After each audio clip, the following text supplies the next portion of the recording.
setiap negara ASEAN hanya satu pemain saja. Baik. Okey. Kita mula dengan penjaga gol, Faiz. Penjaga gol kita bawa daripada Timor Leste. Yes. Penjaga gol yang mempunyai caps terbanyak untuk Timor Leste, Junildo. Yes. Tetapi saya akan lebih cenderung kepada Irfan Pandi, pemain daripada Port FC yang mempunyai para pemain timnas Indonesia tidak bergabung dengan ASEAN All-Star versus Manchester United. Ini alasannya.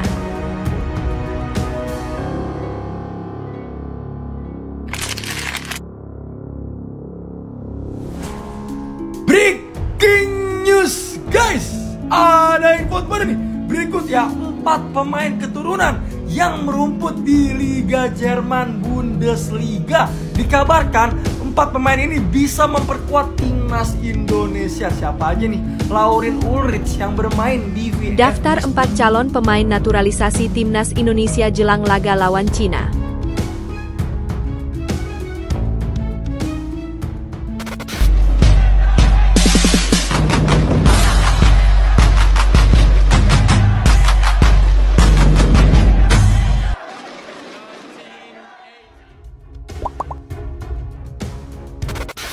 Para pemain timnas Indonesia tidak bergabung dengan ASEAN All-Star versus Manchester United. Ini alasannya. Para pemain timnas Indonesia diperkirakan bakal tolak untuk bermain dalam laga ASEAN All-Stars kontra Manchester United pada akhir Mei mendatang. Federasi Sepak Bola Asia Tenggara (AFF) telah mengumumkan bahwa Malaysia akan menjadi salah satu negara yang disambangi Man United dalam tur pasca musim mereka. Tim yang dipersatukan oleh AFF akan bermain dalam ASEAN All-Stars dalam pertandingan melawan The Red Devils pada 28 Mei 2025 mendatang di Stadion Bukit Jalil, Malaysia. Pelatih timnas Vietnam, Kim Sang-sik, dipilih sebagai peramu taktik untuk ASEAN All-Stars kontra tim asuhan Ruben Amorim. Dengan mengumpulkan pemain dari 12 anggota dalam asosiasi AFF, ASEAN All-Stars diharapkan untuk mengumpulkan bakat terbaik dari Asia Tenggara, tak terkecuali dari Indonesia. Namun begitu, apakah para pemain timnas Indonesia akan ambil bagian dalam skuad ASEAN All-Stars? Banyak yang berharap demikian, termasuk pengamat sepak bola Malaysia, KS Sundaresan, yang bahkan mengusulkan Jai Itzes untuk menjadi kapten ASEAN All-Stars. Bagi saya, dia Itzes adalah kapten ASEAN All-Stars, kata KS Sundaresan di kanal YouTube Astro Arena, Selasa, 15 April 2025. Ketangguhan dan kepemimpinan pemain berusia 24 tahun tersebut dianggap pantas untuk membuatnya membela ASEAN All-Stars. Kita memerlukan pemain bertahan kelas dunia untuk berhadapan dengan nama-nama seperti Rasmus Højlund dan Joshua Zirkzee, tandas KS. Jai Itzes adalah bek tengah dan kapten ASEAN All-Stars, tukas pengamat sepak bola asal Malaysia tersebut. Walau begitu, sulit untuk melihat Itzes menerima pinangan dari AFF, mengingat laga terakhir Venezia adalah pada tanggal 25 Mei 2025 menghadapi Juventus, hanya 3 hari sebelum laga uji coba ASEAN All-Stars kontra Man United ini. Selain itu, sulit pula bagi Itzes dan para pemain timnas Indonesia lainnya untuk ikut serta dalam skuad ASEAN All-Stars mengingat ada 2 laga penting pada bulan Juni untuk lanjutan kualifikasi Piala Dunia 2026. Skuad asuhan Patrick Kluivert akan menjamu Cina pada 5 Juni 2025 di Stadion Utama Gelora Bung Karno, SUGBK, Jakarta dan kemudian menghadapi Jepang di Saitama pada 10 Juni 2025. Jadi, para pemain timnas Indonesia, terutama yang menjadi bagian penting dari skuad untuk asuhan Patrick Kluivert, diharapkan untuk tidak terlibat demi laga yang lebih bernilai di kualifikasi Piala Dunia 2026. Walau begitu, peluang tidak sepenuhnya tertutup untuk pemain berlabel timnas Indonesia untuk ikut serta dalam skuad ASEAN All-Stars. Mark Klok misalnya, yang masih berlabel pemain timnas Indonesia namun sudah lama tidak dipanggil, bisa saja memenuhi panggilan ASEAN All-Stars nantinya. Sejumlah pemain dari Liga 1 pun bukan tidak mungkin untuk ikut serta dalam laga uji coba tersebut, seperti Malik Rizaldi, Ramadan Sananta, atau Hoki Caraka.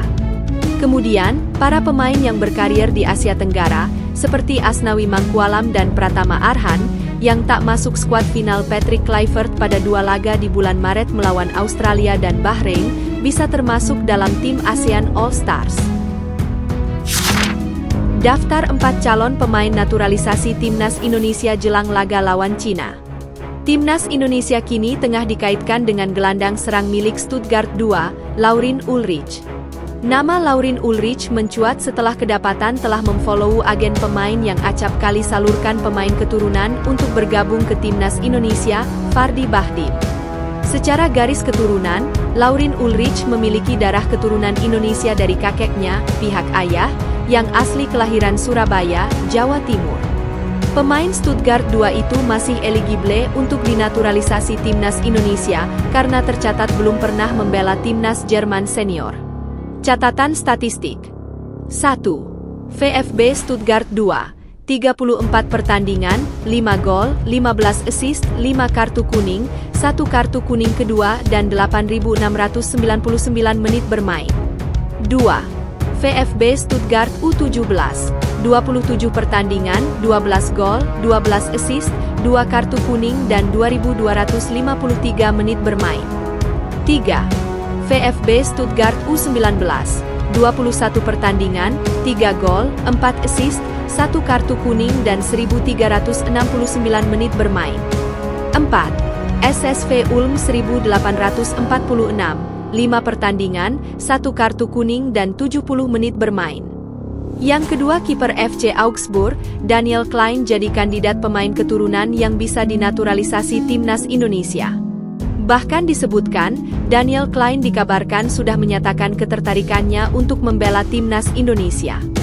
Kabar itu diungkap oleh akun seputar Timnas Indonesia yakni Football Labro Adisasi CCDC VVV Abroa, Jumat, 8 November 2024. Kiper keturunan Indonesia Jerman, Daniel Klein menyatakan ketertarikannya untuk membela Timnas Indonesia. Kiper berusia 23 tahun dengan tinggi 191 cm saat ini membela klub Bundesliga Jerman, FC Augsburg namun belum pernah dimainkan dan kontraknya akan berakhir musim depan. Tulis Football Labro Adisasi CCDC VVV Abroa. Kabar itu memperkuat statement akun Instagram Ahmad Reza 85, Jumat, 2 Februari 2024, yang pernah mengungkap ketertarikan Daniel Klein untuk membela Timnas Indonesia. Ya, Fardi Bahdim menghubungi saya beberapa hari terakhir. Dia bertanya apakah saya bisa membayangkan bermain untuk tim nasional Indonesia. Tentu saja, saya bisa membayangkan untuk bermain dalam waktu dekat untuk tim nasional Indonesia. Menurutku ibu saya akan setuju. Saya pikir itu mungkin. Entahlah, bisa saja tahun ini saya ke PSSI Indonesia untuk mengurus proses naturalisasi. Tidak, kami belum membahasnya lebih mendalam. Dia juga tidak membicarakan tentang hal itu. AFC U23. Catatan statistik. 1. FC Augsburg 2, 20 pertandingan, 38 kali kebobolan, 4 clean sheet, dan 1.733 menit bermain. 2. SV Sandhausen, 8 pertandingan, 9 kali kebobolan, 4 clean sheet, 647 menit bermain. 3. TSG 1899 Hoffenheim U17, 40 pertandingan, 51 kali kebobolan, 13 clean sheet dan 3.523 menit bermain. 4. TSG 1899 Hoffenheim U19, 40 pertandingan, 51 kali kebobolan, 13 kali clean sheet dan 3.533 menit bermain. Yang ketiga, Ethan Kohler, coba. Bek kelahiran California, Amerika Serikat, Ethan Kohler bisa masuk ke dalam pertimbangan naturalisasi Timnas Indonesia. Bukti kualitasnya dapat dilihat dari keberhasilannya menembus skuad Timnas U19 Amerika Serikat. Kabar keberhasilan Ethan Kohler masuk ke dalam skuad Timnas U19 Amerika Serikat diumumkan melalui klub Ethan Kohler, Werder Bremen 2 melalui Instagram resminya Werder Leistungten, Jumat, 15 Maret 2024. Nominasi pemain nasional junior. 6 pemain muda Werder LZ telah diundang oleh asosiasi nasionalnya selama jeda internasional mendatang. Ethan Kohler, Thomas Colevecchio, Armal Behrami, Mick Semetgens, Kelvin Seidler dan Julian Luft dipanggil oleh negaranya masing-masing. Namun, Luft kemungkinan akan melewatkan kursus FEVBU 15 karena cedera, tulis Werder Leistungten. Meski resmi mendapatkan panggilan timnas U19 Amerika Serikat, kans Ethan Kohler untuk bisa dinaturalisasi timnas Indonesia masih terbuka. Hal itu tak terlepas dari sosoknya yang belum pernah catatkan menit bermain bersama timnas senior negeri Paman Sam tersebut. Lantas, dari mana sejatinya darah Indonesia yang ada pada diri Ethan Kohler? Seperti diketahui, darah Indonesia Ethan Kohler berasal dari sang ibu dan neneknya yang berasal dari Bali. Sehingga, secara regulasi yang tertuang pada statuta FIFA, Ethan Kohler masih bisa berkostum timnas Indonesia di kemudian hari dengan catatan tak pernah main untuk timnas Amerika Serikat senior. Yang terakhir, Reno Muns coba. Bek kelahiran Jakarta milik SPVGGG Greut Herfurth, Reno Muns, bisa dipertimbangkan untuk dinaturalisasi timnas Indonesia. Meski begitu, Reno Muns tak perlu dinaturalisasi karena dirinya lahir di Jakarta namun memiliki paspor Jerman.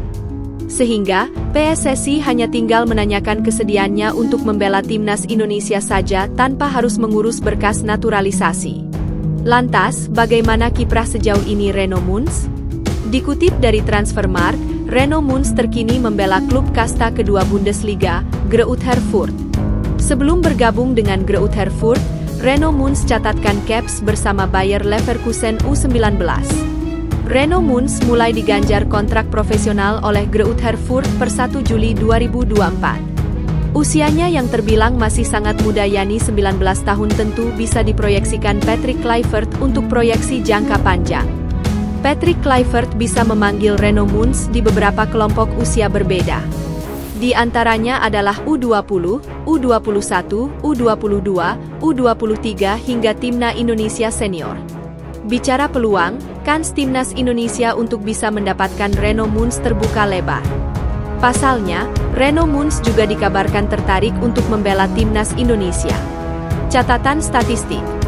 Bayer 04 Leverkusen U19. 38 pertandingan, 2 gol, 4 kartu kuning, 2 kartu merah dan 2.831 menit bermain, SC Fortuna Cologne U17. 16 pertandingan, 1 gol, 2 kartu kuning dan 1.440 menit bermain, SPVGG Greut Herfurth. 19 pertandingan dan 487 menit bermain.